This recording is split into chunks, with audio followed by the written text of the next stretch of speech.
arranque, pero bueno, por respeto a los que vinieron a tiempo, vamos a dar comienzo a la actividad prevista para hoy. Y les cuento un poquito de qué se trata el proyecto de extensión Acampe por una Justicia Ecológica, que es desde dónde surge esta idea de este acampe virtual. Nosotros formamos parte de un proyecto de investigación que dirige la profesora Valeria Berros, que se llama MEULE, que en lengua mapuche significa remolino de viento, y trata sobre esa renovación permanente de aportes jurídicos sobre la problemática ecológica. Desde ese lugar, desde ese equipo, surgió la idea de hacer campamentos jurídicos, es decir, de poner en práctica la actividad extensionista, no quedarnos con la elaboración de carnos a la realidad concreta, ver cómo atraviesa la población de determinadas localidades la cuestión ambiental, cómo vive esas problemáticas, la información, si tengo los medios. Bueno, de esto se trata este proyecto de extensión, que no solamente está integrado por docentes en 2019 y fue aprobado para hacer esos campamentos jurídicos en el departamento de las colonias, que las localidades elegidas tenían una problemática común, sobre todo vinculada con los agrotóxicos.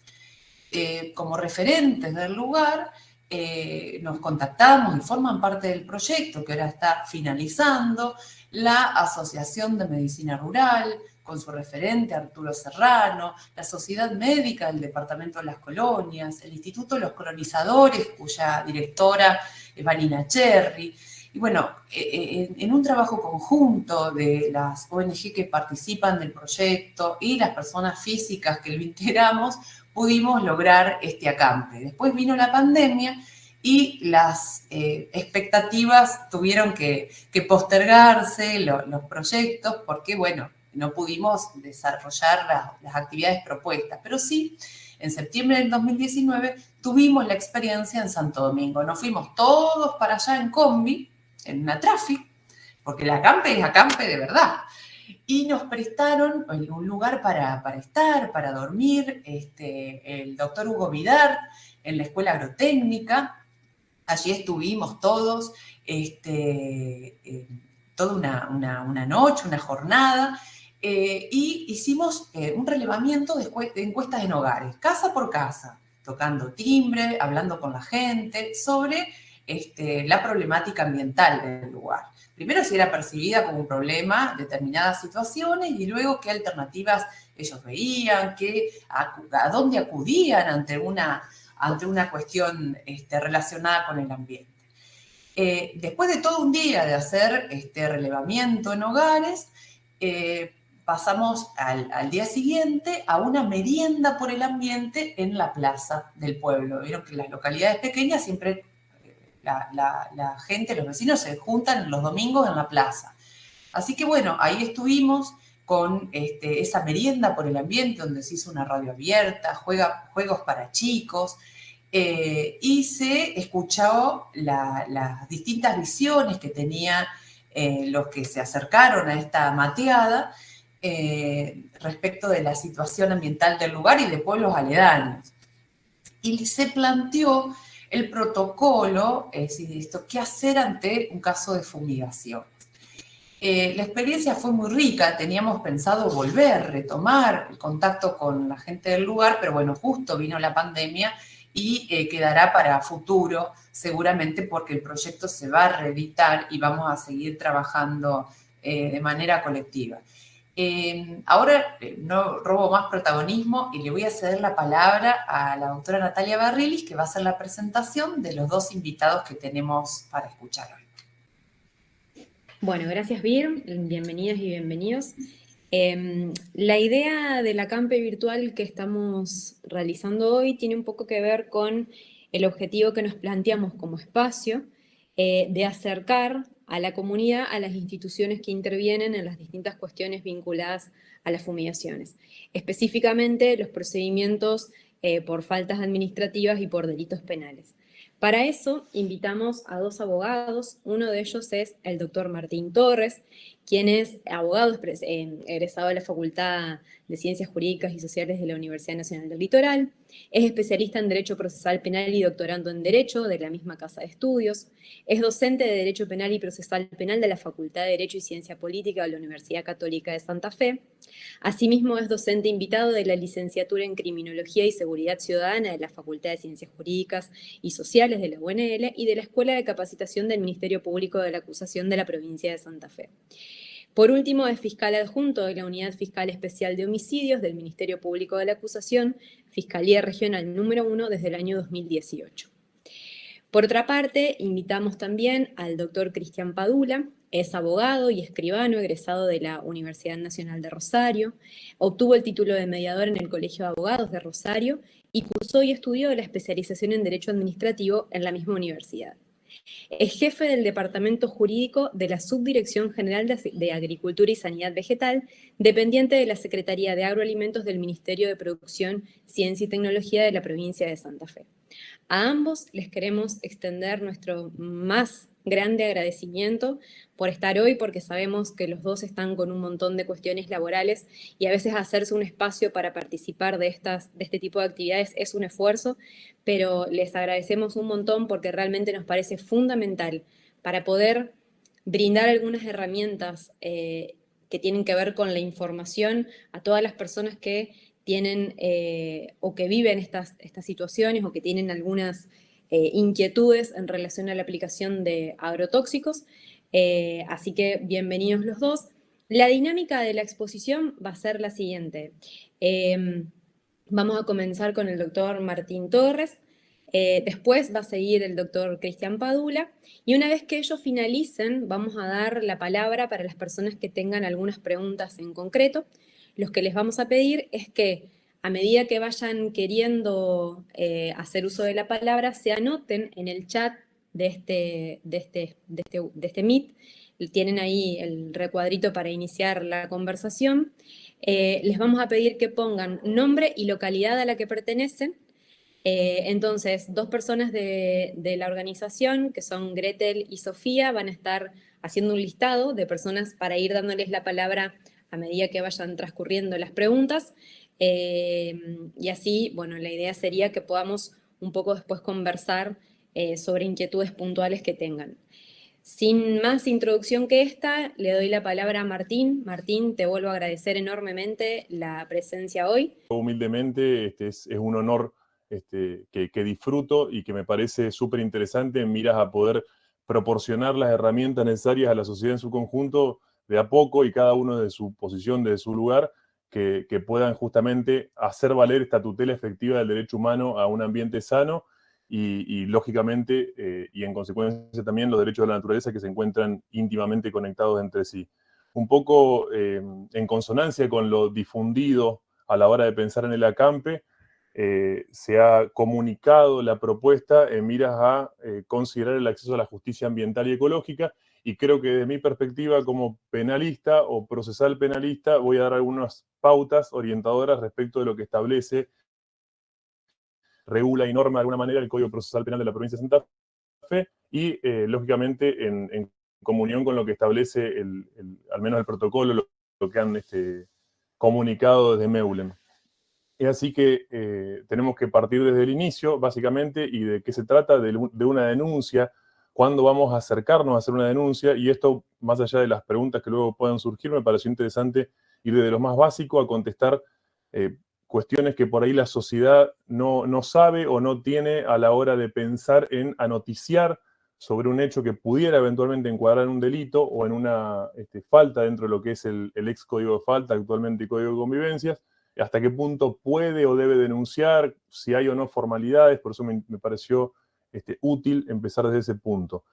La competencia en la investigación penal, hoy denominada investigación penal preparatoria, en miras a lo que es un juicio oral y público, como así también en el Código de Faltas o de Convivencia, está en manos del Ministerio Público de la Acusación, es decir, de lo que comúnmente conocemos como la Fiscalía. Le corresponde al Ministerio Público de la Acusación, pero este órgano delega en la policía lo que son las funciones elementales, como la recolección de evidencia, por ejemplo, cuestión que acaba de ser preponderante a la hora de avanzar en lo que es la investigación por algún delito o falta vinculada al daño ambiental. expresamente en el código está regulada esta acción de la policía por delegación u ordenamiento de la Fiscalía en miras a receptar la noticia criminis, o lo que entendemos como denuncia, cualquier información tendiente a poner en conocimiento, lógicamente, de una autoridad, de la autoridad competente, que pueda estar ante un hecho pasible de ser investigado, independientemente de que después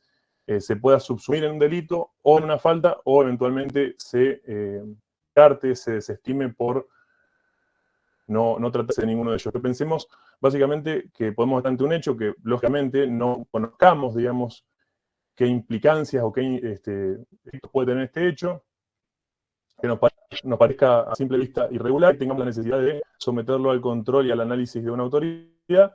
Bueno, acá es donde tenemos que acudir, lógicamente, dentro de estas autoridades u órganos existentes, al Ministerio Público de la Acusación, o a la policía, según también la localidad donde nos encontremos y a qué tengamos acceso.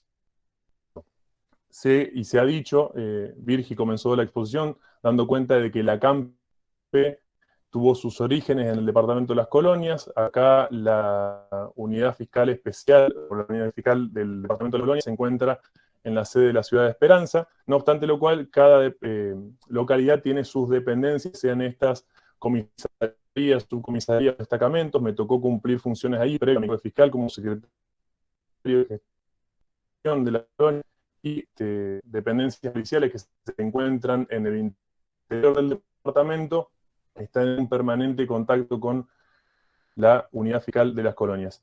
Es aquellos lugares donde debemos acudir inmediatamente para poner en conocimiento y dar inicio a este tipo de denuncias, las cuales, como vamos a ver más adelante, no ameritan ni requieren mayores formalidades. Solamente por esto que la Fiscalía delega en la policía estas actuaciones iniciales o primigenias que le van a poder trasladar al fiscal la noticia respecto a este hecho y las medidas iniciales tendientes a acreditar tanto la existencia del hecho como la de sus partícipes en sentido amplio, sean autores, coautores, bueno, partícipes, cuestiones por ahí que tienen más que ver con el derecho penal. A la hora de pensar en la denuncia, independientemente de la persona de que se trate, suele tener el denunciante cierto temor, cierto resquemor a que se conozcan por ahí sus datos. Tenemos otra herramienta a través de la página del Ministerio Público de la Acusación. Esto trasciende al delito en cuestión o a los hechos en cuestión vinculados a la cuestión ambiental. Y tenemos que saber que contamos con esta herramienta, que es un link de acceso desde la página propia del Ministerio Público de la Acusación para poder hacer una denuncia online.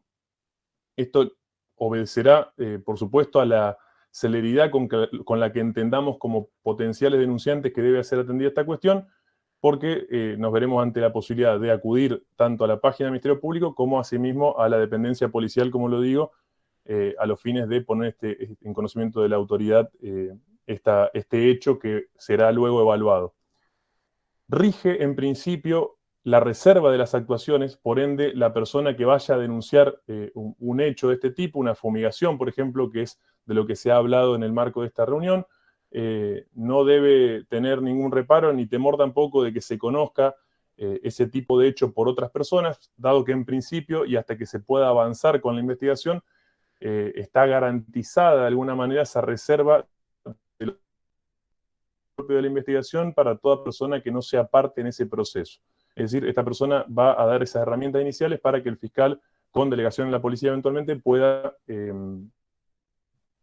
avanzar en una investigación tendiente a acreditar la existencia o no de hechos que pueden ser, como ya dijimos anteriormente, tanto faltas como delitos.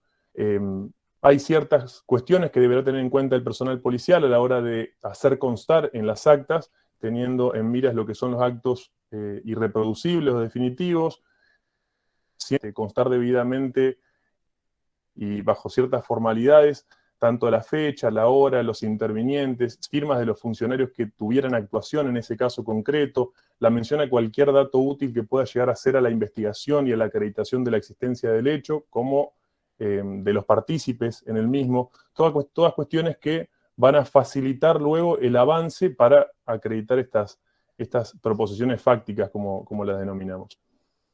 La denuncia no es ni más ni menos que el efecto de poner en conocimiento de la autoridad este hecho puntual que entendemos debe ser valorado a los fines de determinar sus implicancias.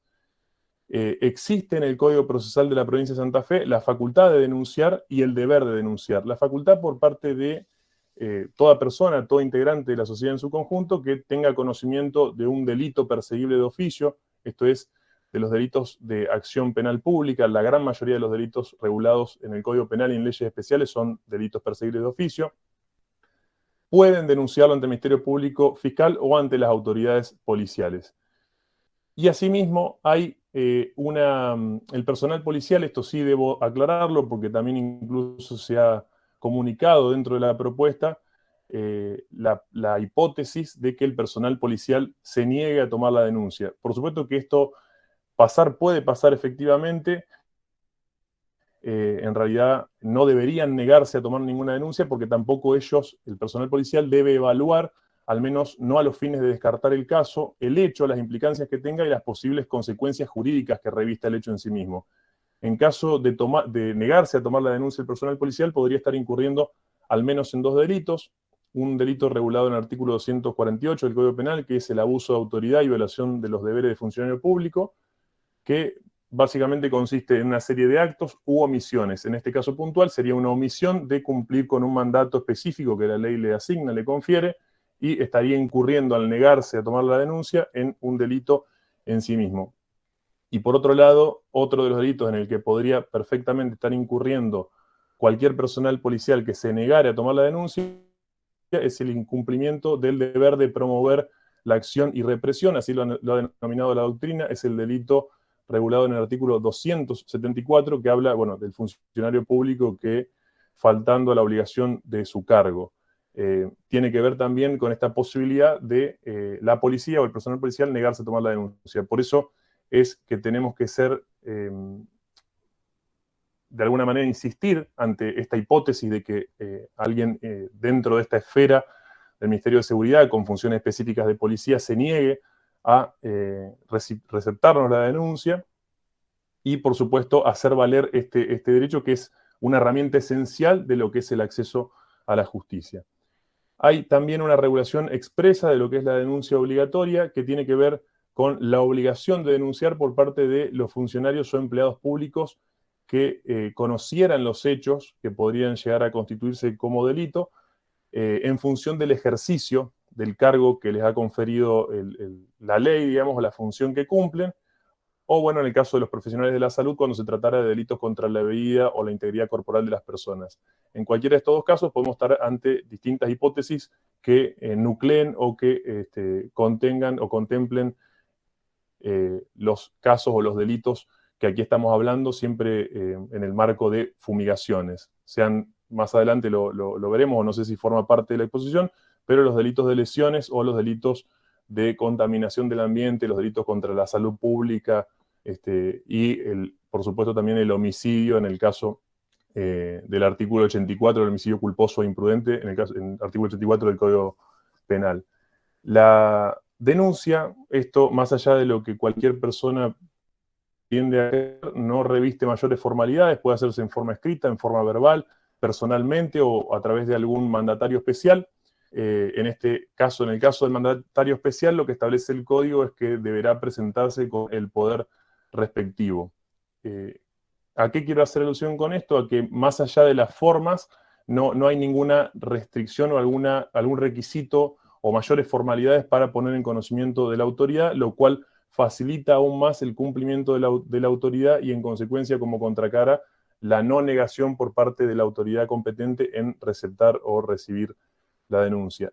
Más allá de que lo regule el código, expresamente respecto de los puntos que debe contener una denuncia, es interesante saberlo como integrante de la sociedad en su conjunto para poder facilitar las labores investigativas.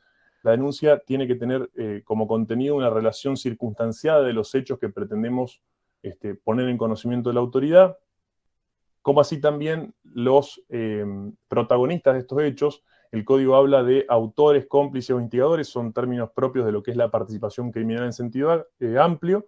Simplemente tendremos que considerar quiénes son las personas que protagonizaron los hechos que entendemos como irregulares y que son pasibles de ser investigados. Asimismo, tenemos que considerar también en esta puesta en conocimiento el daño que entendemos que se puede haber causado, la individualización de ese daño y la identidad de la persona que resulte dañada o damnificada, si es que lo conocemos, y por supuesto los elementos que podamos contener, que podamos ofrecer a modo de prueba para acreditar cada uno de los dichos que estemos exponiendo a la autoridad competente.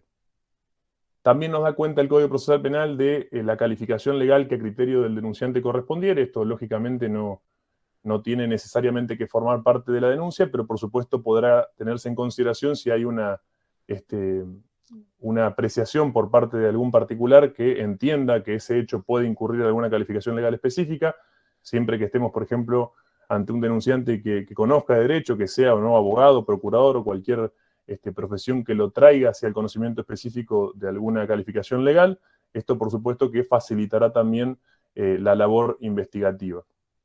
Finalmente, hay una cuestión relativa a la copia o certificación de la denuncia, donde también es frecuente estas cosas. Por ahí hago un pequeño paréntesis, las menciono porque son parte de la cotidianidad, esto de que se niegan a tomarnos la denuncia, porque es importante conocer al menos mínimamente la normativa o las obligaciones del personal y los funcionarios públicos para poder evitarnos este momento. Y acá llegamos a otro punto que tiene que ver con esto de la copia o certificación.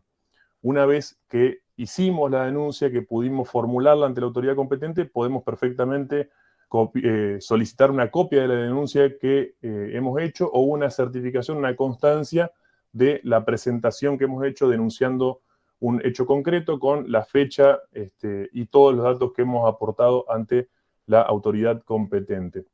Otra localidad que ha estado bastante afectada por este tipo de hechos que son frecuentes en materia de fumigaciones es la localidad de San Justo y todas las localidades aledañas dentro del departamento de San Justo.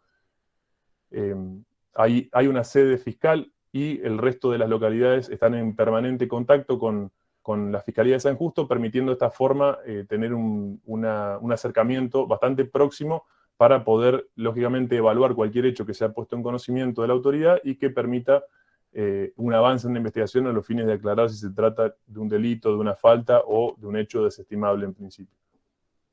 Eso es por lo pronto mi intervención, abierto a las preguntas que haga falta y que sea necesario y que quieran lógicamente los concurrentes, así que desde ya les agradezco.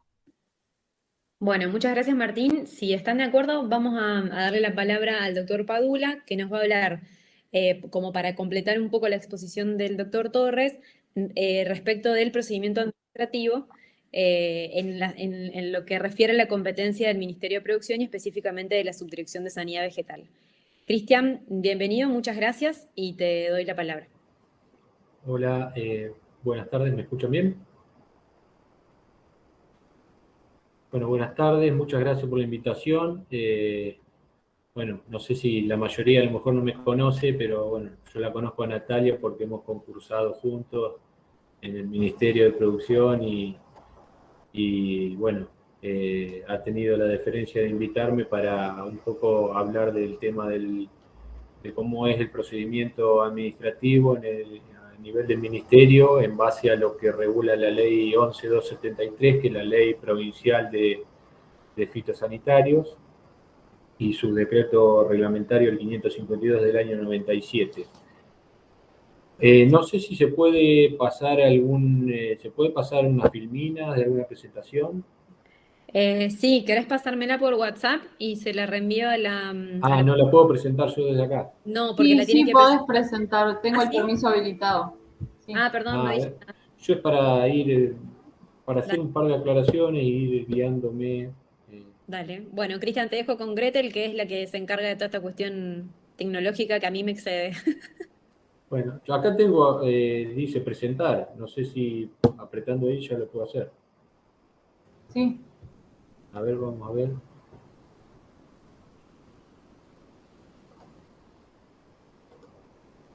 ¿Ahí se ve? No. ¿No se ve nada?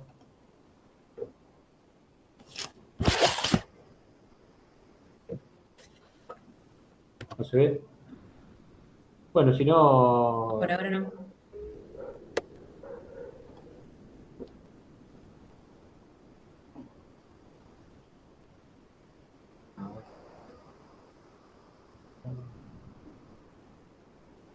pusiste en presentar ahora porque se supone Sí. que te tiene que dejar. Sí, pero no. Me pone una ventana, una pestaña y. Bueno, pero no importa. Vamos, yo lo voy viendo de acá y les voy. Bueno, no sé si ustedes seguramente han sentido nombrar el CIFISA, que es el Sistema Fitosanitario Santafesino. Bueno, que es una plataforma web a través de la cual se puede consultar la distinta normativa que regula la cuestión de fitosanitarios a nivel provincial y las distintas resoluciones que se han ido dictando del Ministerio de Producción que han ido complementando toda la normativa provincial. Bueno, ahí nosotros llevamos la registración de todas las actividades contempladas en la ley y en las resoluciones. Podemos ahí obtener el formulario de denuncia, después les voy a pasar la dirección donde ingresar. Tenemos una especie de formulario que si bien no requiere una formalidad como puede ser en el sentido de que como explicaba el fiscal, pueden tener más formalidades a nivel procesal, judicial. Como ustedes saben, en la parte de la administración pública rige el principio del informalismo y, bueno, las denuncias pueden ser tanto presentadas en forma escrita o si o es en forma presencial, alguno de los agentes que le recepcionan la denuncia lo pueden hacer ellos mismos. Esto simplemente es a nivel de, bueno, una especie de guía que ustedes tienen bajando el formulario y ahí los va llevando en el sentido de, bueno, de que nosotros necesitamos la mayor cantidad de datos posibles para intervenir y, bueno, en ese formulario están detallados.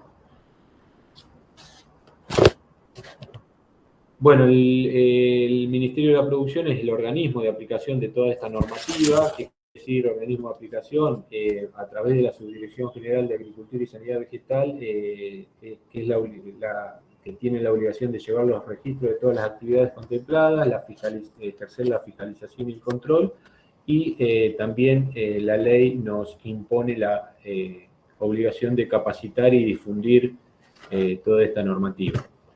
Las actividades contempladas son la elaboración, formulación y fraccionamiento de productos fitosanitarios, la distribución y expendio, las comercializadoras, la aplicación aérea y terrestre, operarios habilitados, tanto aéreos como terrestres, como en post cosecha, regentes y asesores técnicos, que son los ingenieros agrónomos que ejercen la actividad de asesoría al productor en el caso de necesitar realizarse una aplicación, son los que extienden las recetas agronómicas de venta y aplicación, y los regentes técnicos, que son los que asesoran a las empresas comercializadoras en cuanto a la comercialización, valga la redundancia, y a las condiciones de seguridad de los depósitos de fitosanitarios. Y por último, a través de la resolución 975 del año 2017, se, incorporó también la obligación de inscribir a las empresas que realicen control de plagas mediante tratamiento con productos fitosanitarios en post-cosecha de granos, en espacios confinados, en silos y demás. Bueno, una aclaración que yo quería hacerles es que muchas veces se utiliza la palabra fumigación cuando en la inmensa mayoría de los casos, lo que se realiza es una pulverización y no una fumigación. Fumigar es hacer o esparcir humo o gas. Se realiza con productos fumigantes, que pueden ser líquidos o sólidos que se gasifican y actúan en ese estado. La tendencia actual es reemplazar este tipo de fumigaciones y evitar el uso de productos volátiles porque el gas es incontrolable en un espacio abierto. En tanto, pulverizar es fraccionar una masa sólida o líquida en partículas o gotas. es un proceso que realiza un equipo pulverizador, fraccionando la masa líquida contenida en el tanque mediante un chorro proyectado por cañerías que se rompen las boquillas hidráulicas o pastillas generando gotas de diferentes tamaños. Bueno, esa era una aclaración que quería hacer porque generalmente se le llama fumigación a lo que es en realidad una pulverización, lo que hacen los conocidos mosquitos o el avión pulverizador. Bueno, las denuncias se pueden, después creo que en el folleto que van a difundir está detallado, pero bueno, se puede ingresar a través de dos formas, a través de www.santafe.gov.ar, en la página, el portal de la provincia. Ahí hay una sección de servicios y después portal de trámites. Y bueno, en dicho portal de trámites, en denuncias por aplicaciones de productos fitosanitarios en contravención a la ley provincial 11273. Y si no, por otra parte, como les decía en el CIFISA, en www.producción.santafe.gov.ar/CIFISA, en documentación y denuncia. Ahí pueden bajar el formulario, que ya como les decía, es una especie de guía para que ustedes puedan completar la mayor cantidad de datos posibles que nos permitan a nosotros, bueno, recabar la mayor cantidad de información para actuar al respecto. Bueno, una cuestión que les quería comentar, nosotros desde el Ministerio damos todos los años, hacemos cursos de capacitación, porque la misma ley lo dice que estamos encargados de esa cuestión también. Los cursos de capacitación son en conjunto con el Colegio de Ingenieros Agrónomos, a ingenieros agrónomos habilitadores de equipos de pulverización terrestre, que son los que hacen los protocolos de habilitación de esos equipos, regentes y asesores técnicos, por otro lado, lo que les explicaba anteriormente, asesores técnicos en post cosecha de granos, cada empresa que haga pulverizaciones en post cosecha, o en este caso fumigaciones, porque se utilizan productos fumigantes también en la parte de post cosecha, tiene que tener un asesor técnico, que tiene que ser ingeniero agrónomo, y tiene que realizar un curso de formación que se ha celebrado un convenio con INTA, Balcarce, que son especialistas en este tema de post cosecha. Tienen que hacer un curso de formación que es muy exigente y, bueno, renovarlo cada 2 años con una actualización a través del Colegio de Ingenieros Agrónomos y el Ministerio. También se dictan cursos todos los años a operarios terrestres y aéreos, operarios aplicadores en post cosecha y operarios de producciones intensivas. Bueno, yo les quería hablar de otras cuestiones, pero vamos a detallar un poco el tema de cómo es el procedimiento. El procedimiento a través del cual ustedes pueden realizar la denuncia, bueno, son a través de los formularios, presentándose personalmente en el Ministerio. Y bueno, cualquier persona mayor de edad, por supuesto, que se vea afectada por cualquier cuestión relacionada a la ley 11273 o la normativa reglamentaria y complementaria, puede hacerlo.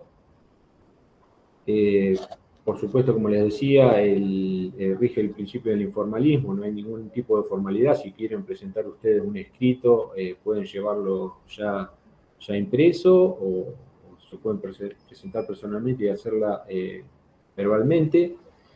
Bueno, nosotros una vez recepcionada la denuncia, si vemos que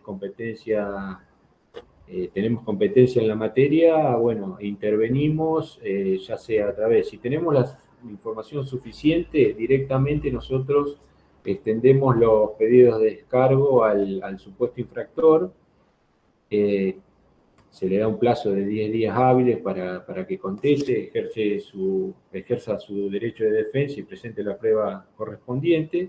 Y en el caso de tener que, bueno, buscar alguna información más, generalmente se envía a la brevedad posible, que no pasan de una semana, es muy raro que pase, se envía a personal de inspección al lugar para que, bueno, asista. Generalmente se asiste a la comuna, se habla con la gente de la comuna o el municipio para ver si se está cumpliendo la ordenanza.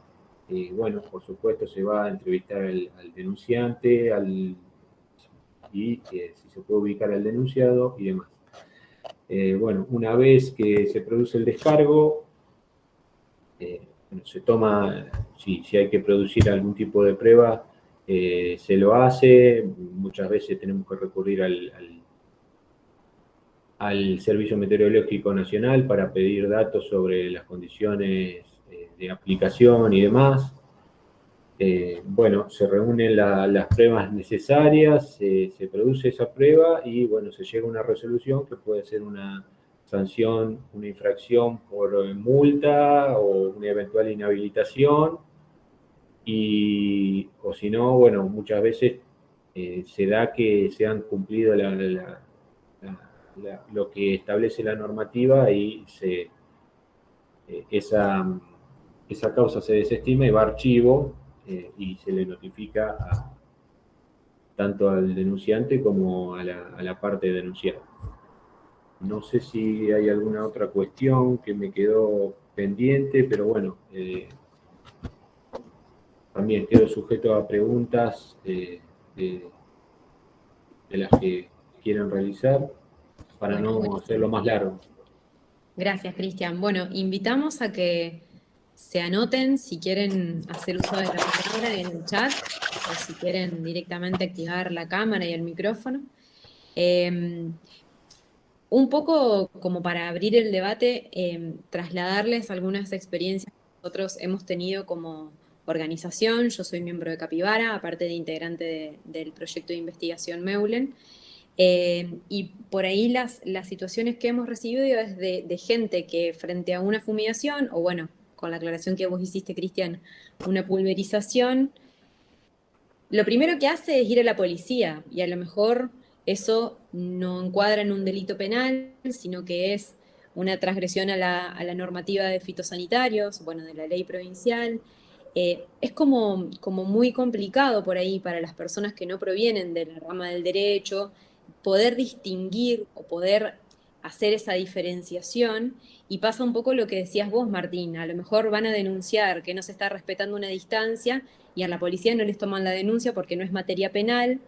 Entonces se generan ese tipo de situaciones que, según desde donde lo ven ustedes, digamos, ¿cómo se debería proceder? ¿Hay algún tipo de vinculación institucional entre producción y fiscalía, o sea, y MPA, en donde se puedan hacer estos reenvíos, digamos, de cosas que no son quizás delitos penales, pero que entonces sí los puedan conectar con producción? ¿Cómo es que se maneja? Si es que hay algún mecanismo previsto, digamos.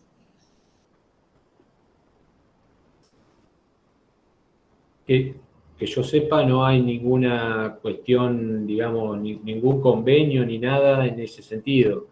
Lo que nos ha pasado a nosotros muchas veces es que la denuncia se hace en la comisaría y la misma policía es la que hace la denuncia administrativa.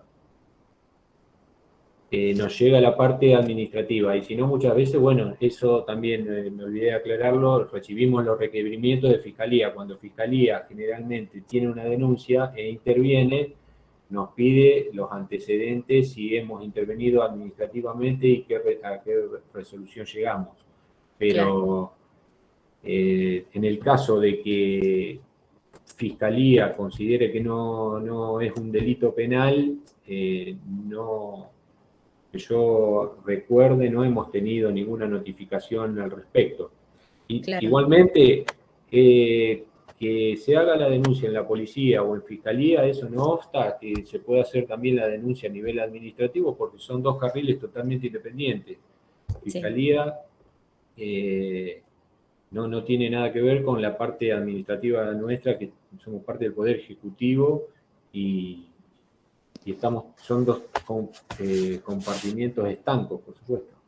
Claro, bueno, eso está bueno Un aclararlo pequeño... porque sí, perdón, Martín, de un mismo hecho puede surgir que se encuadre como violación a la ley provincial de fitosanitarios como a la comisión de un delito penal. Entonces, no es excluyente una competencia de la otra, como decía Cristian, pero bueno, por ahí lo que más a mano la gente tiene es o la policía, sobre todo en localidades chicas, o la propia comuna. Y entonces, cuando nos ha pasado de gente que nos consulta, la policía no me toma la denuncia, me dicen que haga una constancia y en realidad la constancia después no tiene mucho efecto legal en ninguno de los dos ámbitos de competencia, digamos. Entonces, ¿cómo se podría articular un poco eso como para permitirle a la gente eh, que reciba una respuesta del Estado, digamos? Ujú. Un poco en los mismos términos, la acotación tiene que ver con lo que decían ambos lo adelantaron, que se haga en los términos o que se haga con una orientación hacia la justicia, si se quiere, o el Poder Judicial, sea eventualmente una falta o un delito, no obsta en absoluto que se puedan iniciar las actuaciones correspondientes con el órgano administrativo, y si bien no hay un órgano, no hay un procedimiento estandarizado, establecido, sí hemos tenido, sobre todo en las colonias, que lo hemos visto en varios casos, hemos tenido esta mecánica en la que no solo se pedían informes al Ministerio de la Producción, sino que también muchas veces se derivaban directamente las actuaciones previa desestimación en Fiscalía por no constituir ni una falta ni un delito, pero que sí ameritaba la intervención del órgano pertinente dentro del Poder Ejecutivo, en este caso el Ministerio, sí se derivaba previa desestimación poniendo a disposición todas las actuaciones, tanto la denuncia en sí misma como la prueba que se había eventualmente acompañado. Y si hablamos por ahí de un caso, de una cuestión con mayor trascendencia y eventualmente que tenga o no tenga tanta urgencia, es interesante por ahí contar con la herramienta a la que hacía mención, ahí se las mando por el chat, el link de acceso a la página del Ministerio Público de la Acusación, donde uno puede hacer la denuncia online y que incluso está previsto dentro de una pantalla casi inicial, delitos ambientales como una de las denuncias específicas que uno puede erradicar en ese espacio, digamos. Si bien no está estandarizado el procedimiento, es interesante esta, no sé si llamarlo una conexión permanente, pero por lo menos en las fiscalías del interior más cercanas al ámbito rural, donde se verifican más este tipo de casos, sí hay más contacto, sea para pedido de informes o para posteriores de delegación con el Ministerio de la Producción. Bien, Natalia, sí. una cosita más que quería aclarar también. Muchas veces se confunde producción con medio ambiente y muchas cuestiones medioambientales son derivadas al Ministerio de Ambiente, que no tienen nada que ver con el de producción. Las que nos derivan a veces es cuando hay algún tema de pulverización, sí, eso sí, pero muchas veces son cuestiones ambientales que tienen que ver con otras cuestiones que no tienen que ver con fitosanitario y se derivan al Ministerio de Medio Ambiente y Cambio Climático. Claro, bien. Una última pregunta para los dos y después ya cedo la palabra para quien quiera hacer algún otro planteo o manifestar alguna inquietud. Ambos dijeron que existe la posibilidad de hacer las denuncias en las dos reparticiones que ustedes representan de manera online. La pregunta puntual es si alcanza con eso o después requiere una ratificación presencial por parte del denunciante en alguna instancia posterior. No alcancé a escuchar si alcanza con eso o O si tengo una después conexión a internet muy mala. alguna ratificación personal después, posteriormente. No, en realidad la ratificación posterior o la ampliación incluso de lo que es la declaración del denunciante puede venir a colación de una medida investigativa, puede venir como consecuencia de una medida investigativa para ampliar la información por parte de quien tiene el deber de investigar, que un poco lo decía al inicio de mi alocución, cuando hablamos de delitos de acción penal pública, bueno, ya de oficio la Fiscalía tiene el deber de llevar adelante e impulsar el ejercicio de la acción penal, y en los casos, o incluso de las faltas también, la ampliación, si se quiere, puede llegar a tener que ver con acopiar más información que no haya sido volcada inicialmente en la denuncia, pero no es que sea algo necesario para proceder. Sí, desde el Ministerio, no sé si lo que te referís vos es al tema de si tienen que venir a presentar la denuncia en papel, firmada al Claro, Ministerio. si después de la presentación online hay una instancia presencial obligatoria para Eh, eficacia, digamos. Está bien. Sí, la ley habla que la denuncia tiene que ser firmada por el denunciante. Nosotros generalmente tratamos de requerir que sea tener la denuncia firmada en ese sentido. Estamos un poco atrasados tecnológicamente desde el ministerio. Eh, Habría que generar una gestión donde la firma digital ya fuera plenamente válida. Al día de hoy nosotros tomamos las denuncias igualmente, tratamos de flexibilizar un poco la cuestión porque no se puede hacer tan rígido. Tratamos de que, bueno, en el caso de que la hagan vía, incluso hemos recibido muchas vía mail, eh, las hagan, digamos, presenten el original posteriormente para incluirlo en el expediente, pero yo en la práctica, yo tomo todas las denuncias y se investigan, independientemente que después no reciba el original. Bien, bueno, gracias. Chicas, Greti, Sofi. Vamos a ir siguiendo un poco el orden del chat, si les parece. Tenemos una pregunta de Natalia que es ¿qué tiempos manejan en cada procedimiento?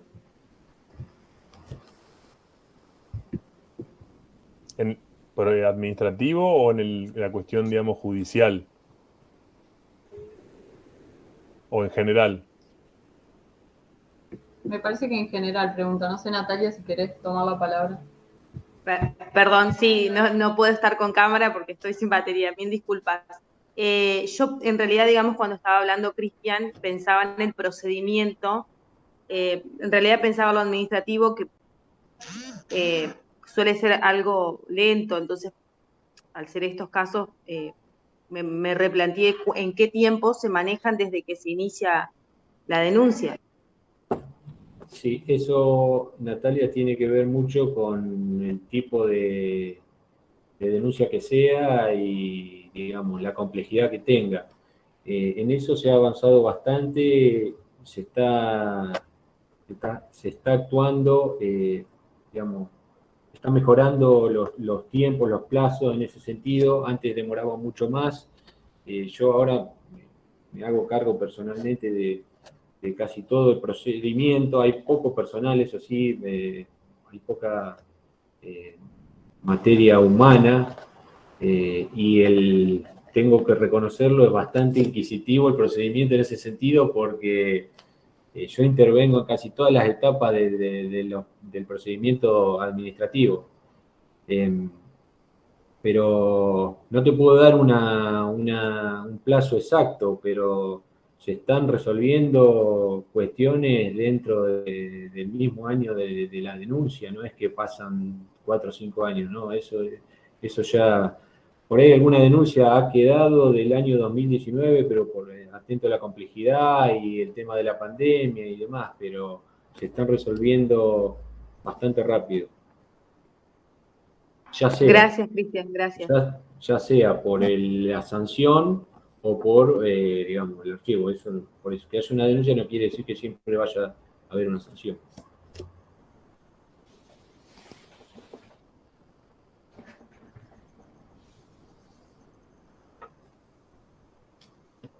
Bien, ahí tenemos otra pregunta que hizo Realidad Media, que en realidad pidió la palabra, así que está autorizado para hablar.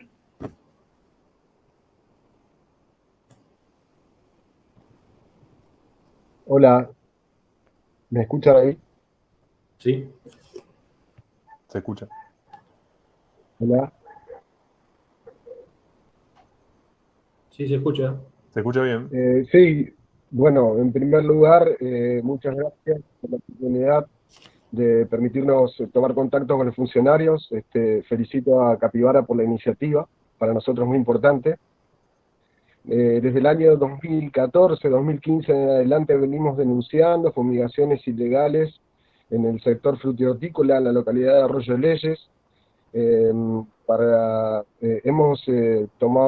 tomado participación diferentes fiscales, la Fiscalía Federal Ambiental, el fiscal Kishimoto, Facu, perdón que te fiscal interrumpa. de Pedro, y luego cuando Facu, se abrió la... Sí, vos sabés que se sí, te escucha recortado. ¿Querés apagar la cámara? Porque a lo mejor tenés poca sí, conectividad. Quizás si apagás la cámara te escuchamos. ¿ya? ¿Me escuchás? A ver,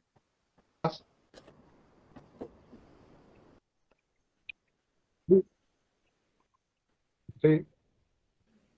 no, A ver si me no- pueden a escuchar ver mejor si así. querés probar de nuevo, porque la verdad que ¿Me escuchan? sí, así te escuchamos mejor. ¿Hola? Sí. ¿Me Sí, escuchan ahí? se escucha. ¿Me, me pueden escuchar? Perfecto. Eh, les comentaba que, bueno, que en las denuncias que nosotros realizamos, un grupo no ha realizado diferentes investigaciones. El último fiscal que tomó la causa es Estanislao Giavedoni, el doctor Giavedoni, y desde el año 2018, principios de 2019, se han realizado algunos allanamientos para tratar de comprobar, bueno, los posibles efectos de estas fumigaciones que se daban muy cerca de la gente. A partir de ahí, nosotros no hemos logrado volver a establecer contacto con la Fiscalía. Los vecinos, justamente hoy hice un repaso de cómo está la situación de los diferentes denunciantes y, y- y los teléfonos que teníamos habilitados para comunicarnos ya no están más habilitados, y han realizado también diversos vecinos denuncias de forma digital que no recibieron ningún tipo de respuesta. Lo que mi pregunta es, ¿qué me pueden aconsejar o qué nos pueden aconsejar? ¿Cómo podemos seguir adelante con esta causa judicial que está abierta en la Fiscalía? Bien. ¿Cómo es tu nombre? Perdón. Facundo, Facundo. Facundo Eh, Viola. Facundo, te pregunto algunas cosas como para poder orientarme respecto de la posible solución a esto. Sí, La causa, vos decís sí, que la investigación sigue abierta y tiene personas sí. imputadas, ¿tomó alguna medida? Hubo diversas medidas, Ujú, tanto la Fiscalía Federal como el MPA, en ujú, diferentes instancias. Incluso estuvimos la presencia del fiscal de Pedro, y ujú. después nos hemos reunido varias veces con el fiscal Chiavedoni. Giavedoni, Ujú, y se han realizado allanamientos, extracciones de muestras. ujú. Y bueno, nosotros hemos aportado información como la contaminación del agua, Ujú. y diversas situaciones que se dan como probables consecuencias de estas fumigaciones, que persisten al día de la fecha. Pero digo, ¿no les han comunicado ninguna imposición de condena o algo por el estilo, alguna resolución final, digamos, de la investigación o de las investigaciones? No, nada, Bien, nada. dado que se trata de una Y la investigación denuncia la abierta, llevamos adelante varios. ujú. Digo que dado que se trata por ahí de una investigación abierta, podemos canalizar a través de eventualmente de Meulen o de Capivara un acercamiento con los fiscales que estén a cargo de esa investigación para ver cuál es la respuesta más propicia, digamos, para todo este marco que obviamente entiendo que está sin respuesta hasta el día de hoy. Sobre todo si se han hecho medidas que permitan aclarar, digamos, la situación Así y es, que sería muy particularmente, como bueno, lo mencionó claro. Por ejemplo, Natalia. hicieron extracciones de muestras del terreno, Ujú. perdón. No, que simplemente, como lo mencionaba Natalia al inicio en la presentación, si bien integro la Unidad Fiscal Especial de Homicidios, tengo un particular interés con la cuestión ambiental y bueno, por eso a disposición para poder canalizar esta serie de inquietudes, sobre todo con algo que ya está iniciado y en lo que no han tenido o no han tenido respuestas o no las han tenido en la medida por ahí de la necesidad como sociedad o en conjunto, digamos. Y la otra cuestión por ahí tener en cuenta que el Código Procesal también prevé la posibilidad de incorporarse como querellantes en el marco de una investigación a cualquier persona de existencia ideal, una persona jurídica, cuyo objeto tenga que ver estrictamente con la materia de la investigación, con el derecho aquí vulnerado, digamos. Así que también está esa posibilidad. No sé si por ahí tienen alguna persona jurídica que lo represente. Obviamente esto no es ningún obstáculo porque avanzarse se debe avanzar de todas maneras. Sí, yo me presenté como querellante y fui aceptado por el juez, digamos, interviniente. Bien, bien, bien. Bueno, desconociendo por ahí el estado de la investigación, reitero, a disposición para poder canalizar cualquier consulta y lógicamente tener una respuesta adecuada por parte del MPA. Bueno, sería muy importante para nosotros, voy a establecer el contacto a través de Capibara. Bien, y al menos en términos generales y atendiendo a tu pregunta, ¿cómo deben hacer en este tipo de casos para poder tener una respuesta? Más allá de lo que yo acabo de hacer y ponerme a disposición, entiendo que no hay muchas más alternativas que insistir.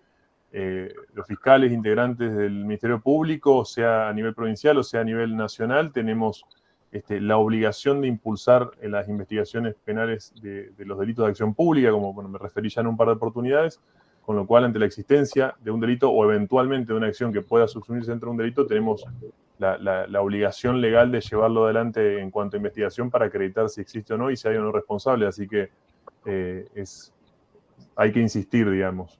Entiendo que por ahí no es la respuesta más feliz, pero es por ahí un poco lo que dicta este contexto. Disculpen que me meta en Perfecto, la muchísimas conversación. gracias. No, por favor. No, me meto un segundito. Yo tampoco sé cómo es el estado actual, pero doy fe que se hicieron allanamientos porque yo participé, porque el fiscal Giavedoni nos solicitó una intervención al ministerio y fuimos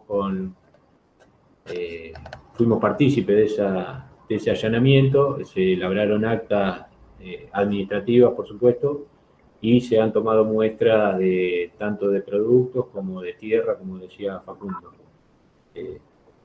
Doy fe que se hizo eso y se trabajó bien. Bien.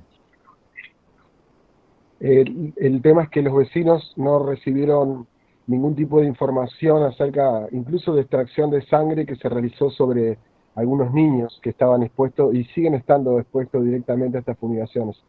En las últimas horas, nosotros obtuvimos imágenes de videos de pulverizaciones con mochila a escasos metros de los niños, y bueno, eso es lo que estábamos intentando también, aportar esa nueva información al Ministerio Público Fiscal.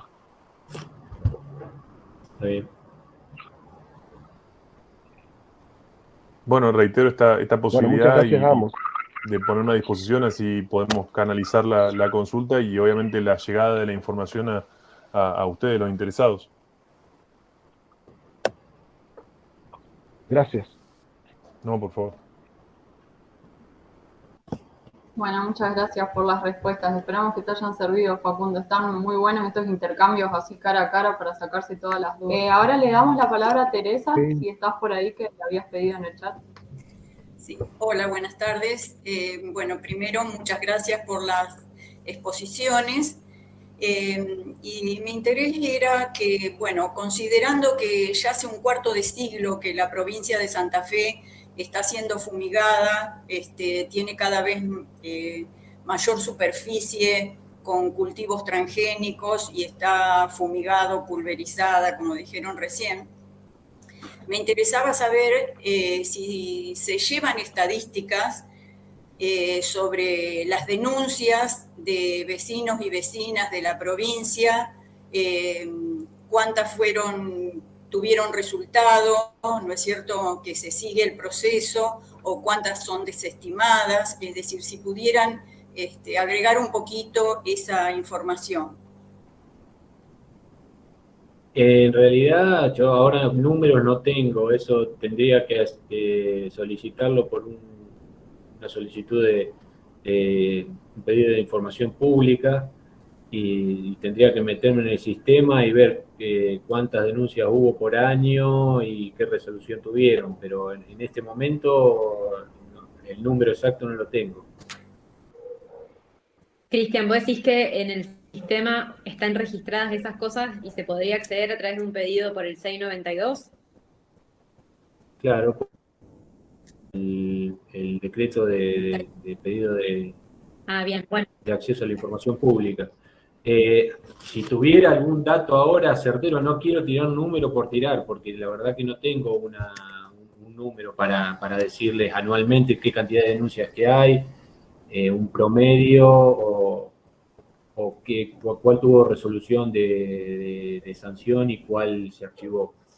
No quiero hacerlo porque estaría hablando sobre un número hipotético que no lo tengo. Pero sí, por supuesto, el 692 para eso está, el decreto de acceso a la información pública y tanto y en cuanto no se comprometan datos sensibles, la administración pública está obligada a dar la información. Bien, entonces, para quienes no conocen, ese decreto que menciona Cristian es un decreto provincial que habilita el pedido de información por cualquier persona física o jurídica. Yo ahora les paso un link porque está previsto, se los paso en el chat, está previsto un formulario online de la página del gobierno en donde pueden requerir esa información. Tienen solamente que poner algunos datos personales, ahí se los copio en el chat, y podrían pedir por esa vía, que es online, como dije recién, la información sobre estadísticas o cualquier otra que les parezca necesaria para este tema o para cualquier otro. Porque salvo que haya cuestiones de seguridad provincial o que sean datos sensibles o demás, la provincia está obligada a brindar información. Lo que yo no sabía era que el sistema de Cifisa tiene sistematizada esa información a la que se puede acceder.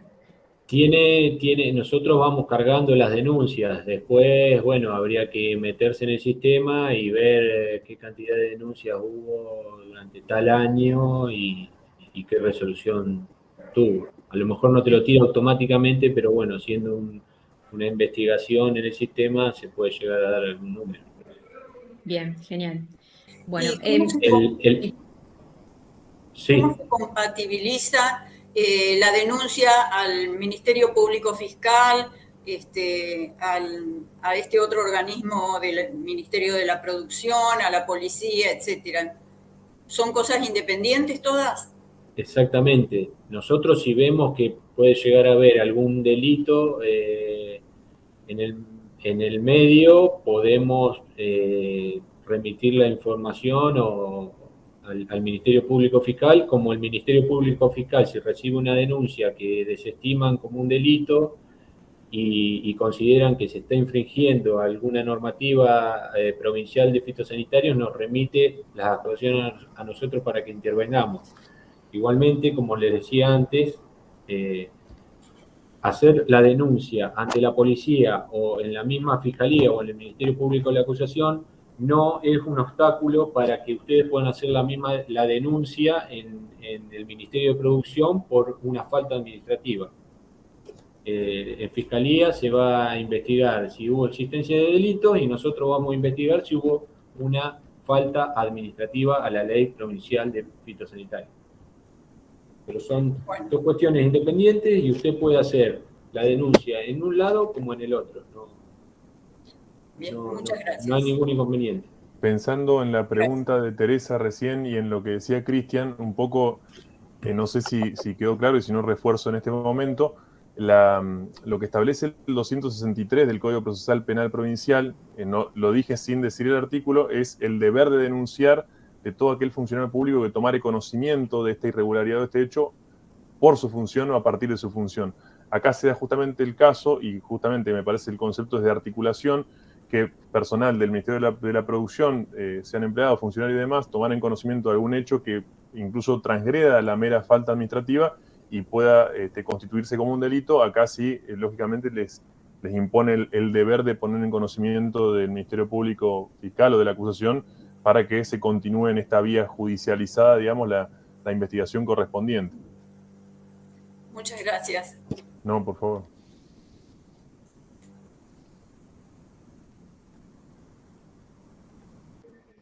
Bueno, ya que contestaste la última pregunta que te hicieron, Cristian, nosotros también te queríamos preguntar cuáles son las sanciones en general que se aplican y si hay algún registro de reincidencias en particular para este tipo de actividad. Si bien sabemos que se puede generar un registro de reincidencia para esta actividad de los agrotóxicos, por ejemplo, si tienen algo ya creado, si hay alguna forma de saberlo.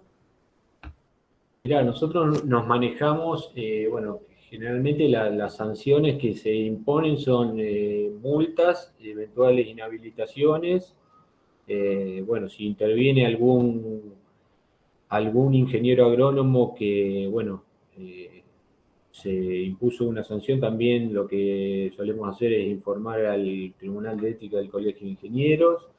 Y en cuanto a la reincidencia, la misma ley establece que en caso de reincidencia, que es en el caso de que se cometa otra infracción dentro de los 2 años de haber sido sancionado, bueno, por supuesto la multa en su caso se duplica o triplica, depende del nivel de incidencia, de reincidencia, perdón. Y bueno, eso lo tenemos, yo lo verifico en el sistema, porque en el sistema tenemos el historial de cada empresa, de cada aplicador, de cada productor y demás. Bien, o sea que ese registro lo tienen ustedes, digamos. Sí, eso va dentro de todo lo que es el SIFISA, el Sistema Fitosanitario Santafesino. Nosotros tenemos el historial de empresas, el historial tanto de, bueno, si se habilitaron, si fueron inscriptas, no inscriptas, si estuvieron en trámite en determinado año, si tienen alguna multa impuesta, qué cantidad de actas se labraron y demás. Bien, muchísimas gracias. Por nada. Acá tenemos una pregunta más de Facundo, los estamos exprimiendo a los expositores. Si fuera posible consultarle a Cristian sobre el estado de la gestión de envase de agrotóxicos, si existe algún CAT en la provincia. Bueno, un tema delicado ese, porque la ley nacional, la 27279, es del año 2016, se reglamentó en el año 2018, y hay algunas provincias que ya la pusieron en práctica el sistema y están más adelantadas que nosotros, como Córdoba, Buenos Aires, por ejemplo. El sistema es así: a nivel nacional hay una autoridad de aplicación que serían en conjunción el Ministerio de Agricultura y lo que es el Ministerio de Ambiente. A nivel provincial, cada provincia tiene que designar su autoridad competente. La provincia de Santa Fe tiene la ley 13.842, que adhiere a la nacional, que todavía no fue reglamentada, y este año hubo un proyecto de modificación de esa ley, la 13.842, la provincial, que obtuvo media sanción en diputados, donde, entre otras cosas, se modifica la autoridad competente y se establece que es medio ambiente y producción en conjunto. Esa media sanción pasó perdón, yo dije diputados, esto fue media sanción de Senado, pasó a diputados, y ahora hay una versión que no la tengo confirmada, pero me llegó que quieren hacer directamente que la autoridad de aplicación sea producción, que para mí me parece un despropósito, porque la mayor injerencia en el tema de envases vacíos la tiene medio ambiente, porque el envase vacío es considerado un residuo peligroso. En este caso, bueno, la ley 27279 a nivel establece 3 etapas: del productor al centro de acopio transitorio, del centro de acopio transitorio al operador, y del operador a la industria. En la primera etapa, del productor al centro de acopio transitorio, ya no se lo clasificaría más, no se lo clasificaría como un residuo peligroso para que el productor lo pueda trasladar en un transporte que no tenga que requerir una autorización especial. Después, en las demás etapas, sí, se lo considera. Por eso yo digo que tiene mayor injerencia, no se puede dejar afuera medio ambiente. Y la última parte de la pregunta, vos me habías, ¿cómo era? Del tema de los CAT, si había CAT habilitados. El único CAT que tiene una habilitación que es provisoria porque no está totalmente habilitado, es el de acá Cañada de Gómez. Después creo que hay un proyecto en Margarita y no hay más CAT en Santa Fe. Ese es el problema, que no podemos poner en marcha ese sistema de gestión, porque la idea es que, bueno, haya un número importante de CAT a lo largo de toda la provincia, donde el productor pueda llevar ese envase vacío que al día de hoy no tiene muchas alternativas. Y bueno, veremos si la van a modificar o no a la ley.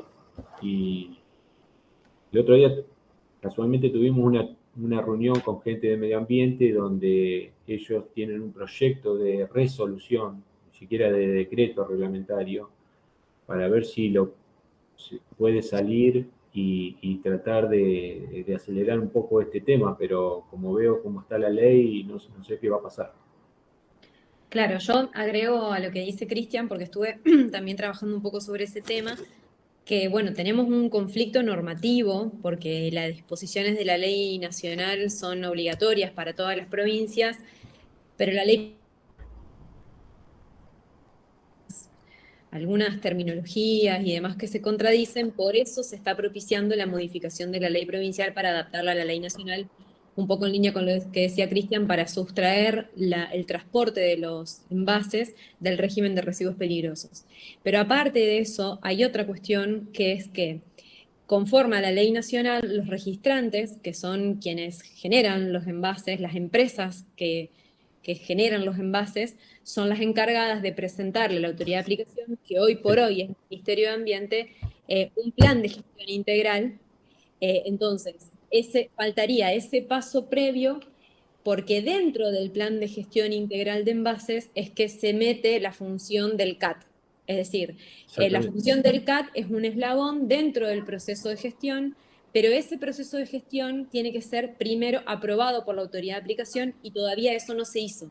Entonces, difícilmente se puedan habilitar o instalar CAT, digamos, conforme a la ley o a la reglamentación, que hoy por hoy no está, pero aparte de eso, tampoco está aprobado el plan de gestión que deberían presentar los registrantes, ¿no? Cristian, No, exactamente como decís vos. Sé que hubo alguna que otra reunión con la Fundación Campo Limpio, que es la que en general nuclea a los registrantes que presentan un solo sistema de gestión, claro, para, digamos, nuclearlo a todos en ese sistema. Claro. Yo no sé si ese sistema se presentó todavía. No se presentó. Bueno, igualmente, como decíamos, todavía no está reglamentada la ley, así que no se sabe cómo va a terminar esto. ¿Cómo va a terminar? Sí. Bien, bueno, gracias, Cristian.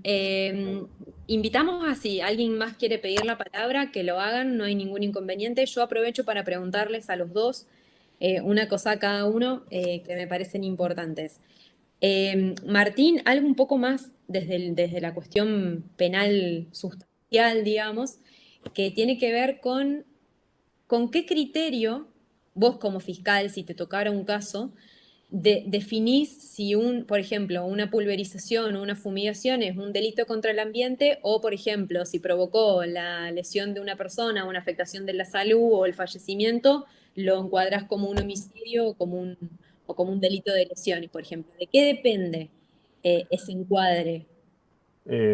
Está buena la pregunta y perfectamente pueden concursar los dos tipos de delitos. Podemos tener un delito contra la salud pública, donde se verifica más este tipo de daños, digamos, los previstos en el 200, 203, si no recuerdo mal, del Código Penal, y en consecuencia, y como parte de esa misma acción desplegada, también tener tanto las lesiones, independientemente de la gravedad de las mismas, leves, graves o gravísimas, según el tipo penal en el que recaigan, o el homicidio. Bien. Así que más allá del criterio que pueda tener el fiscal a cargo de la investigación, o yo eventualmente ante una hipótesis como esta, tenemos que saber que perfectamente pueden concursar, digamos, real o idealmente, dependiendo si es una o más conductas.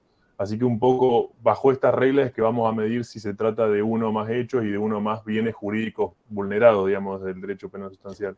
Bien, o sea que para la gente que no es de que no procede del ámbito del derecho, implica que la persona que fumiga o pulveriza puede ser penalmente responsable de un delito contra la salud en conjunto o unido con un delito de otro tipo, digamos. Se puede...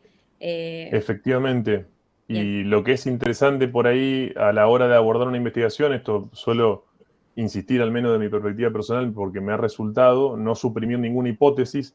Esto nos va a permitir ampliar cualquier horizonte o panorama en miras a acreditar otros tipos penales o a descartarlos. Entonces, bien, desde un inicio tenemos, por ejemplo, una pulverización, fumigación, como querramos denominarlo, que puede tener implicancias en afectaciones a más de un bien jurídico, sea a aguas, a un conjunto o a un ambiente determinado, y que esto a su vez haya causado lesiones en personas o haya provocado la muerte de alguna persona en particular. Lógicamente, en estos momentos primigenios de la investigación, tendremos que hacer todas las medidas investigativas para poder acreditar la existencia o no de distintos hechos, y esto nos va a permitir incluso, como decía en un inicio, considerar que se ha incurrido en más de un delito, digamos, posiblemente. perfecto. O sea que no son excluyentes entre sí tampoco porque los bienes jurídicos protegidos son distintos, digamos. Tal cual, exactamente. Perfecto, gracias. Y No, por Cristian, favor. preguntarte sobre un tema que es bastante delicado, que se plantea mucho en los espacios que hemos compartido con personas, tanto por situación de escuelas fumigadas como de vecinos fumigados, que tiene que ver con el régimen de distancias. Inclusive para nosotros que somos operadores del derecho, es bastante complicado determinar el régimen de distancias haciendo un juego entre la ley y el decreto reglamentario, porque, bueno, a veces surge, y esto nos ha llegado a nosotros como planteo también, que las comunas regulan distancias menores a las que podrían. En líneas generales, ¿cómo es? ¿Cómo articula la provincia con las comunas en la cuestión de las distancias y cuáles son las competencias de cada uno para regularlas, digamos? En realidad articular no se articula. Digamos, tanto la provincia como cada comuna y municipio tienen la potestad de dictar su propia normativa. Lo que sí, una comuna y municipio no puede legislar digamos, menos del piso que establece la ley. Lo que pasa es que, como vos decís, por ahí se produce una confusión en lo que establece la ley y el decreto reglamentario. La ley en el artículo 33 y 34 establece las distancias de aplicación tanto aérea como terrestre respectivamente. En aérea habla que no se pueden aplicar productos, encima tiene la clasificación vieja, no se ha reformado nunca eso, de la toxicidad de los productos. Habla de A o B, A, B, C y D, que hoy, como ustedes saben, es 1A, 1B, 2, 3 y 4. Bueno, en aérea habla de 3.000 metros, productos A y B, que serían 1A, los correlativos 1A y 1B, que son los bandas rojas al día de hoy. Dice que excepcionalmente se podría aplicar productos C y D, que serían banda verde, azul e incluso amarilla, que están incluidas dentro de la C y D, a lo que es al día de hoy la clasificación. Se podrían utilizar dentro de los 500 metros, dice, si las condiciones del cultivo no permiten hacer una aplicación terrestre. Digamos, básicamente la idea es que ninguna ordenanza te va a permitir hacer una aplicación al mínimo dentro de los 1.500 metros, no te va a hacer, yo creo que no hay ordenanza que diga que se puedan aplicar en esa distancia. De manera aérea estamos hablando. Aérea. Y después, un segundito, porque se me está acabando la batería y se me va a acordar enseguida. Voy a enchufar la notebook, porque si no... No sé, Sofi. Aprovecho para hacer un pequeño agregado. Sí, dale, Martín. Muy brevemente aprovecho para hacer un pequeño agregado que se me ocurrió a partir de tu pregunta. Nati, que en diciembre del 2018 hicimos también en el marco de MEUR, una exposición, y hay un caso muy interesante que en aquella oportunidad tratamos y analizamos, el fallo Honecker en la provincia de Entre Ríos, donde justamente se condenó a los 3 imputados responsables por las lesiones leves culposas del artículo 94 del Código Penal y la contaminación ambiental del 56 de la Ley de Residuos Peligrosos en concurso ideal. Es decir, una misma acción que tenía repercusión en más de un tipo penal y que concursaron puntualmente en este caso, lo hicieron de manera ideal.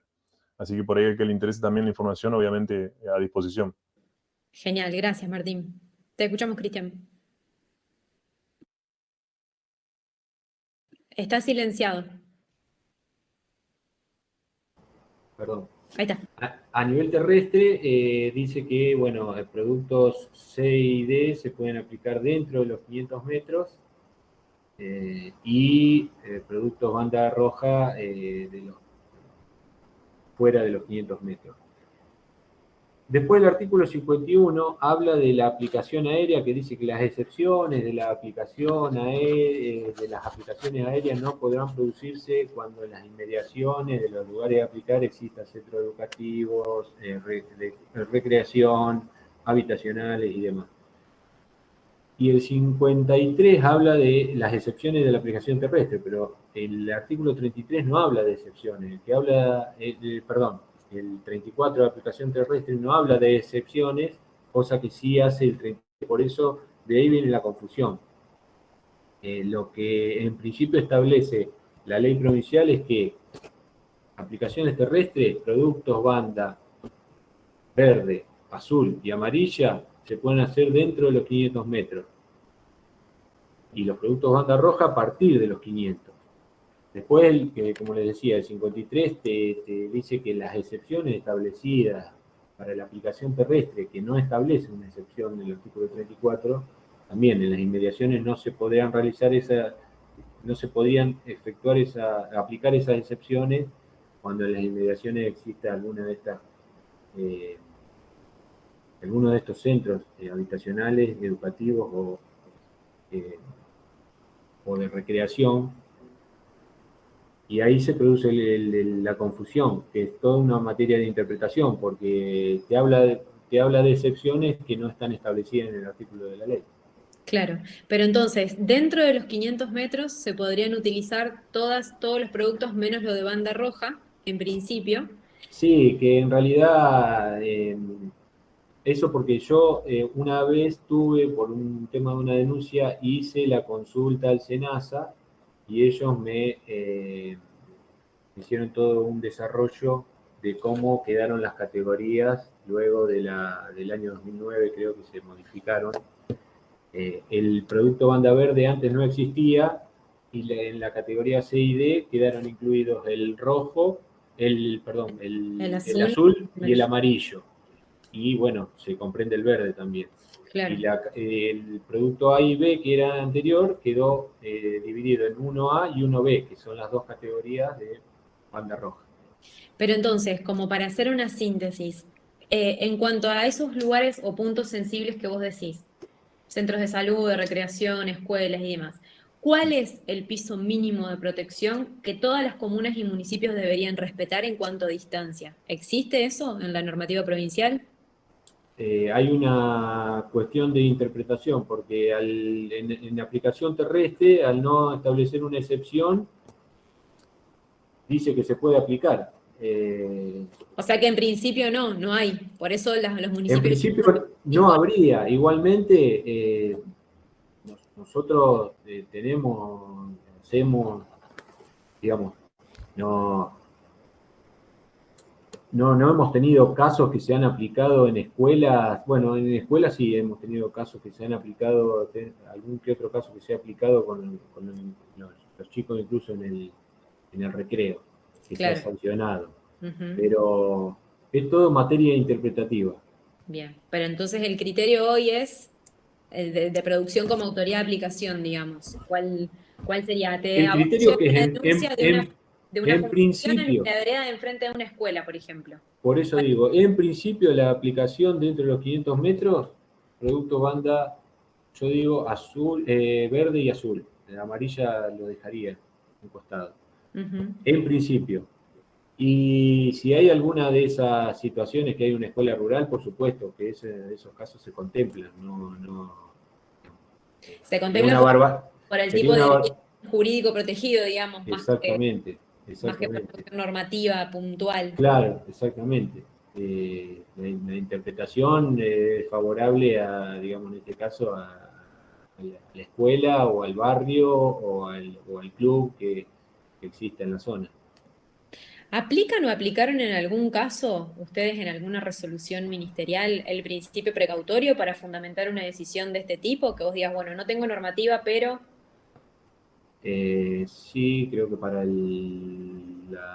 digamos, para la prohibición del 2,4-D, en la formulación isobutílico y la restricción del sal dimetilamina. Ajá, bien. Ujú. Incluso siempre yo traigo a colación en los cursos de capacitación, tanto operarios como ingenieros, siempre hago hincapié en el fallo de la comuna de Arequito, de Espidagro, donde los dos principales cuestiones que se establecieron ahí es el principio precautorio de la Ley General de Ambiente y el tema de la inversión de la carga probatoria. Y bueno, eso lo uso como ejemplo para darles a entender que muchas veces las comunas tienen la facultad de establecer restricciones más grandes que las que establece la ley provincial. Incluso, Claro. bueno, en este caso no hay ley nacional, pero si lo hubiera también. Bien, Y que tienen toda la facultad de legislar en ese sentido. perfecto. Gracias, Cristian. Pero,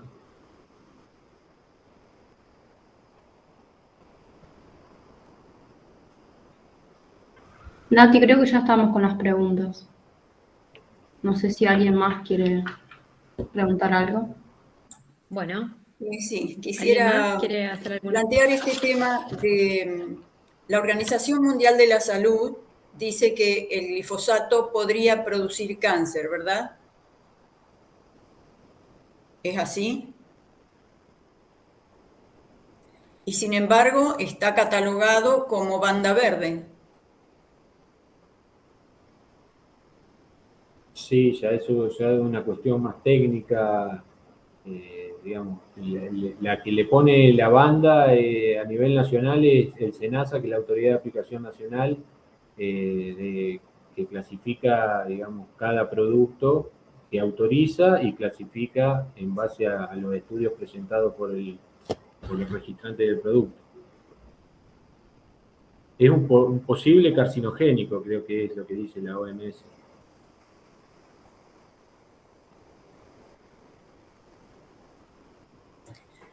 Claro, pero en el barrio Ituzaingó de Córdoba ha muerto muchísima gente, niños inclusive. Bueno, el fotógrafo Piovano ha fotografiado una cantidad de enfermos por fumigaciones, todos con banda verde. Nadie se hace cargo de eso, por lo que dijo hoy Martín, que cualquier funcionario público podría denunciar las fumigaciones.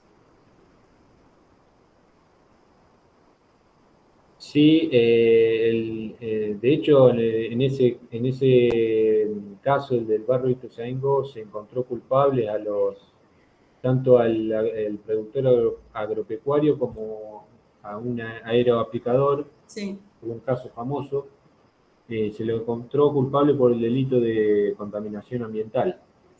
Y creo que hubo también algo del tema de residuos peligrosos. En el año 2012 creo que fue uno de los casos pioneros a nivel nacional. Pero como ya le digo, esto es más una cuestión técnica de la clasificación de los productos, si es banda verde, azul, roja, una cuestión de SENASA. Claro, pero por ejemplo, yo ciudadana, que no tengo que ver directamente ni con el cultivo, ni soy víctima tampoco, en forma directa al menos.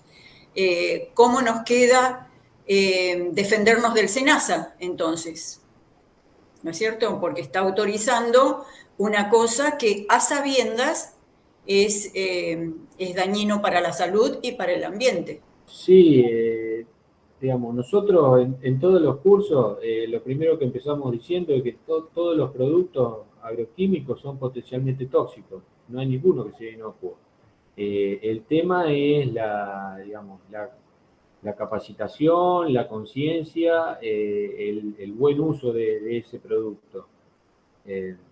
Después, la cuestión de SENASA, bueno, eso es una materia que se tiene que reclamar o a nivel administrativo, agotar la vía administrativa, y en su caso, si administrativamente SENASA no hace caso omiso al pedido que usted realice, bueno, puede recurrir a la instancia judicial. Claro, pero el buen uso del producto es para el empresario, ¿no es cierto? O para el aplicador.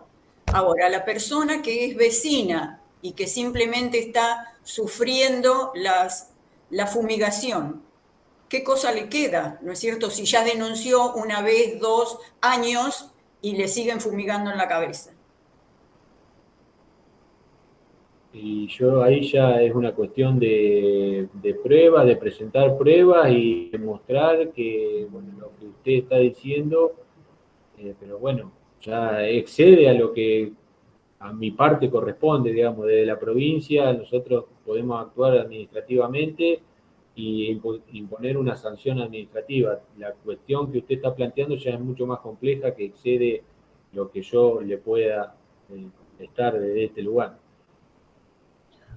Me parece, sumando un poco a la inquietud de Teresa, habrá que verificar en cada caso, porque entendí que hubo dos preguntas. Una, ¿cómo hacemos para responsabilizar al SENASA por aprobar este tipo de elementos o de químicos? Y la otra, en el caso de cualquier persona como vecino o integrante de una sociedad, si padece o sufre daños producto de las fumigaciones o las aspersiones. En estos casos, sí, lógicamente vamos a estar ante la presencia de un delito, muy probablemente, y si podemos, en realidad no es que si podemos, vamos a tener que iniciar una investigación con el anoticiamiento por parte de cualquier persona, no solo la víctima, y como les decía hoy, sin mayores formalidades. El tema es que llegue a conocimiento de la autoridad competente y lógicamente buscar de reunir la evidencia necesaria para conectar ese resultado lesivo, en el caso concreto si hay lesiones o una muerte o lo que sea, con la causa específica que entendemos que puede tener que ver con estas aspersiones o con estas fumigaciones. Y en ese caso, lógicamente, se seguirá una investigación penal tendiente a deslindar responsabilidad penal en consecuencia y, en ese caso, bueno, declarar culpable a quien corresponda, digamos, en el marco de un proceso judicial. Todo eso en miras a orientar una investigación cuando haya una o más personas damnificadas o lesionadas, digamos, desde la óptica o perspectiva del derecho penal.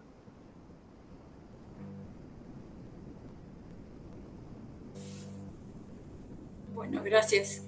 No, de nada.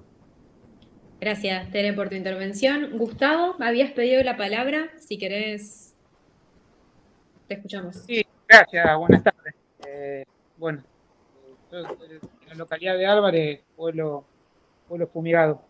Por más que el término por ir para el ministerio no sea el correcto, pero bueno, es una forma de entender la locura que se vive en los pueblos. No, yo sumando un poquito a lo que consultaba Teresa, si el ministerio, y ahí en principio se reconoce que son altamente tóxicos los venenos que se aplican con los que se fumigan, o sea, los agrotóxicos, ¿por qué también el ministerio no interviene, o por qué el ministerio no, de alguna manera, no incide para que el SENASA los clasifique a los que son banda verde como banda peligrosa? Porque estamos hablando de, entre otros, el glifosato, que es con el que se usa tanto para la cosecha gruesa como para la cosecha fina, y que aparte va en cantidad con otros venenos. Y lo otro es que las denuncias, en principio, en el Ministerio de la Producción, que tenemos varias, siempre se terminan cayendo por la ley, la ley vetusta que tenemos, la más llamada fitosanitario, en el cual nosotros hemos hecho varias denuncias y claro, cuando te presentan la receta agronómica y el informe de la ingeniera o el ingeniero agrónomo, está todo correcto. Y sabemos muchas veces que no es así, que las recetas llegan después a las comunas o que de alguna manera lo que certifica la ingeniera y el ingeniero no siempre termina siendo como lo que aparece en el acta. Entonces es difícil que el Ministerio de la Producción, en este caso Sanidad Vegetal, intervenga a favor de la víctima. Siempre, Cristian lo deja bien claro, hay que demostrar todo el tiempo. Y eso es un tema, demostrar que, o sea, te fumigan, tenés que demostrar. ¿Cómo demostrás? Con alguna enfermedad, alguna patología. Entonces, bueno, eso, cuando el Ministerio de la Producción va, en principio puede decir, che, son venenos los que se usan, son tóxicos, eso sería muy importante que lo haga el Ministerio de la Producción, que certifique que con lo que se aplica, se fumiga en los campos, es veneno, es tóxico y mata. Y lo otro es, ¿por qué motivo siempre hay que estar demostrando?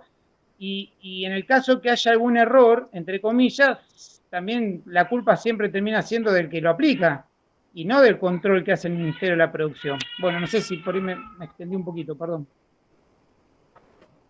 Sí, no, hola, ¿qué tal? Sí, como decís vos, la base digamos, se basa en lo que uno puede aprobar. Nosotros no podemos sancionar a nadie si no tenemos suficientemente y fehacientemente probado que ha habido una infracción a la ley. En cuanto a los informes, las recetas y demás, yo ya por algo de experiencia que tengo en esto, muchas veces me doy cuenta cuando una receta se hace a posteriori y en más de una ocasión he intimado no solamente al ingeniero, sino que también he pedido los informes a la comuna e incluso les intimo a que me acompañen los ingenieros la receta, porque ellos tienen un recetario numerado, que me acompañen la receta anterior y posterior, para así yo cotejar si con fechas y demás, y certificadas por supuesto, para cotejar si las fechas coinciden o si me metió una receta en el medio que no tenía nada que ver o si esa receta fue, digamos, modificada. De esa forma me doy cuenta. Cristian, y después, bueno, sí. Una acotación, ¿entraría como falsificación de documento y ameritaría una denuncia penal para el ingeniero si hace una falsificación de una receta? Y sí, ameritaría hacerlo. Sí, por supuesto. Un documento público que podría entrar perfectamente, configurar un delito. Te decía, bueno, después todas las comunas no tienen regulado en su ordenanza y en todo caso, en el caso de que fuera infringida la ordenanza, es la misma comuna o municipio la que tiene capacidad de sancionarlo por esa ordenanza. No todas las ordenanzas establecen que tiene que acompañar la receta. En este caso, las denuncias que ha efectuado vos, esas ordenanzas lo establecen y tienen un vedor, que es lo que nosotros propiciamos desde acá, porque al día de hoy la ley no establece que los municipios y comunas tengan un vedor que no solamente haga el control de aplicaciones, sino que haga una gestión integral de todo lo que es el periurbano, como decimos nosotros, y promovemos, por supuesto, cada vez menos aplicaciones y más en ese sector cercano a las poblaciones, que se reemplacen por cultivos de servicio, por, bueno, todo un manejo integrado de plagas que evite o sea la última instancia el tema de la aplicación. Te decía que no todas lo contemplan, en estos casos sí se contempla y bueno, los informes que hemos requerido a la comuna nos han acompañado en tiempo y forma, toda la documentación, las actas de fiscalización de los ingenieros que han actuado, las recetas de aplicación que coincidían con las del con las del productor y el mismo aplicador, que también intimamos para que acompañe la documentación. Y bueno, en ese sentido se ha establecido que, bueno, dentro de lo que mencionaba la ley, se habían hecho las cosas dentro de lo que estaba reglamentado.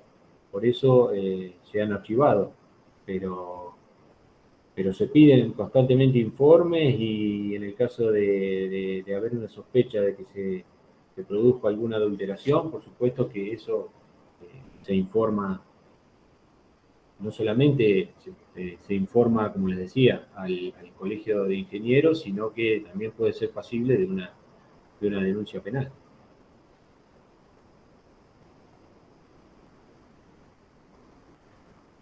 Buenísimo, gracias Cristian. No sé, Gustavo, si estás contestado o si querés hacer alguna acotación, si no ya, No, no, está bien, gracias. bueno, de nada, Gustavo. Bueno, muchísimas gracias Martín y Cristian. Vamos a cerrar ahora con la intervención de Angie, que va a presentar el protocolo brevemente, unos minutos, y ya nos despedimos para cerrar con este acampe virtual. Angie.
Buenísimo, gracias Angie, muchísimas gracias de nuevo Martín y Cristian y nos estaremos encontrando en una próxima actividad. Gracias a todas y todos por participar y nos vemos la próxima. Bueno, muchas gracias por la invitación y ha sido un gusto enorme. Gracias por el tiempo, chicos, a los dos. Gracias a ustedes y hasta la próxima. Chao. Adiós. Nos- Gracias, hasta luego. Chao, Gustavo.